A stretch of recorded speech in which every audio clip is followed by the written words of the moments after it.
अज्ञात या विरोधी स्वभाव के व्यक्ति की चिकनी चुपड़ी बातों में आकर उन पर विश्वास करना हानिकारक है। उनसे सदैव सावधान रहना चाहिए। हाँ दोस्तों, आज कुछ ऐसा ही ज्ञान आपको मिलने वाला है और दो बातें ऐसे सीखने को मिलेंगी जिसे आपने अगर अपने जीवन में उतार लिया कभी भी धोखे का शिकार नहीं होंगे। तो दोस्तों चलिए, हमें क्या ज्ञान मिलता है इस कहानी से, बस 5 मिनट में आपको समझ में आ जाएगा। कहानी को पूरा सुनिएगा और ज्ञान को प्राप्त करिएगा, क्योंकि आधी अधूरा ज्ञान हमारे जीवन को कष्टमय कर सकता है। तो दोस्तों, आपका सभी का हमारे इस कहानी के चैनल पर बहुत बहुत स्वागत व अभिनंदन है। मित्रों, एक राजा के शयन कक्ष में एक जू ने अपना डेरा डाला हुआ था। वह राजा की सैया की सफ़ेद चादरों के बीच छुप कर रहा करती थी। राजा जब रात को सो जाता तो वह चुपके से बाहर निकलती और राजा का रक्त पीकर वापस चादरों के बीच छुप जाती थी। राजा को अपनी सैया पर जू के होने का आभास नहीं था। इस तरह जू के दिन आराम से कट रहे थे और वह राजा का खून पी करके अपना जीवन यापन काट रही थी। एक दिन कहीं से एक खटमल उस शयन कक्ष में घुस आया। उस पर दृष्टि पड़ते ही जू ने उसे भगाने का प्रयास किया। वह उसके कारण किसी भी विपत्ति में नहीं पड़ना चाहती थी, किंतु खटमल कहाँ आसानी से मानने वाला था। वह मधुर बाड़ी में जू से बोला, जू बहना, कोई अपने शत्रु का भी इस तरह से अपमान नहीं करता है जिस तरह तुम मेरा कर रही हो। मैं तो तुम्हारा मेहमान हूँ, पहली बार तुम्हारे डेरे में आया हूँ। एक रात तो मुझे यहाँ रहने दो।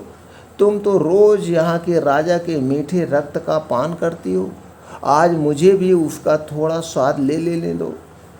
जो खटमल की चिकनी चुपड़ी बातों में आ गई। उसने उसे वहाँ रात भर रहने की अनुमति दे दी, किंतु साथ ही उसे आगाह करते हुए बोली, खटमल भैया, तुम यहाँ रह रहे हो, किंतु अपने चंचल स्वभाव पर तुम्हें नियंत्रण रखना होगा। राजा की जब गहरी नींद पड़ जाए तब मेरे रक्त पान करने के उपरांत ही तुम राजा का रक्त पीना, और ध्यान रखना कि रक्त पान करते समय राजा को कोई पीड़ा ना हो, अन्यथा वह दोनों मारे जाएंगे, अन्यथा हम दोनों का यहीं पे नाश हो जाएगा। खटमल ने जू को वचन दिया कि जब तक वह राजा का रक्त पान नहीं करती वह भी नहीं करेगा और किसी भी तरह से राजा को कष्ट नहीं पहुंचाएगा, आराम से राजा का खून चूसेगा। उन दोनों का वार्तालाप समाप्त ही हुआ था कि राजा शयन कक्ष में आ गया और दीपक बुझाकर चादर तान कर सो गया आराम से। इधर जू राजा की नींद और गहरी होने की प्रतीक्षा कर रही थी। उधर खटमल की जीभ लोभ से तरह-तर हो रही थी कि कितना जल्दी हम राजा का खून पिएं। वह राजा का खून पीने के लिए बहुत उतावला था। राजा के मीठे रक्त के लोभ में वह अपना वचन भंग कर बैठा और जू के पहले जाकर राजा पर अपने पैन दांत गड़ा दिया, अपना चोखीला दांत राजा के ऊपर गड़ा दिया और खून चूसने लगा। अचानक हुई पीड़ा से राजा तड़प कर उठ बैठा। उसने संतरियों को बुलाया और कहा, इस सैया में अवश्य जू या खटमल है, तत्काल दीपक जलाकर उन्हें खोजो और मार दो। संतरियों ने दीपक जलाकर चादर की तहें खंगालनी प्रारंभ की। जू हमेशा की तरह चादर की तहों में छुपी बैठी थी। खटमल राजा को काटकर पलंग के नीचे पाँव के जोड़ में जाकर छुप गया। संतरियों की दृष्टि जू पर पड़ गई। उन्होंने इसे पकड़कर मसल दिया। इस तरह खटमल की बातों पर विश्वास कर जू मारी गई और उसका अंत समाप्त हो गया। मित्रों, इस कहानी से हमें क्या सीख मिलती है? अज्ञात या विरोधी स्वभाव के व्यक्ति की चिकनी चुपड़ी बातों में आकर हम उन पर विश्वास करना हानिकारक होता है। उनसे सदैव सावधान रहना चाहिए। ये दो बातें हमें हमेशा याद रखनी चाहिए। कभी कोई मेरे साथ बहुत चिकनी चुपड़ी बातें कर रहा, अच्छी अच्छी बातें कर रहा, लालच दे रहा, तो हमें सावधान रहना चाहिए। कहीं ना कहीं इसके पीछे इसका स्वार्थ है। इसका क्या स्वार्थ है?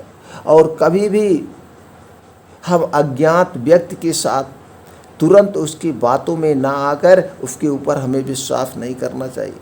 हाँ, आप विश्वास करिए, लेकिन अपने सावधानी के साथ।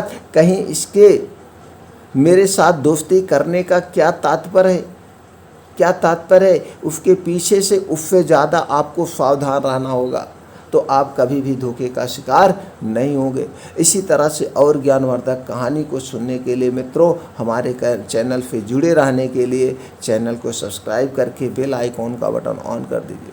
फिर मिलते हैं ऐसी ही और ज्ञानवर्धक कहानी के साथ अगले वीडियो में।